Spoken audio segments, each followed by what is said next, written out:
Please subscribe and you can download this code from description below. Sure, handling dates in Python and SQLite3 when the dates are stored as varchar can be a common scenario.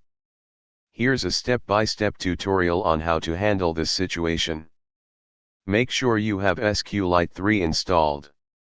You can download it from the official SQLite website, https://www.sqlite.org/download.html, or use a package manager like apt, brew, or yum. Let's start by creating a SQLite database and a table to store dates as varchar. Now, let's insert some sample dates into the database. Now, let's query the dates from the database and convert them to Python datetime objects.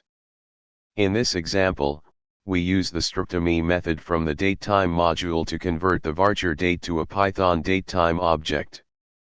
Handling dates when stored as varchar in SQLite3 involves converting them to Python datetime objects for easier manipulation.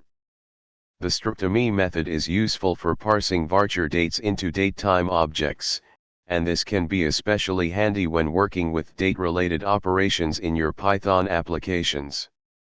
ChatGPT.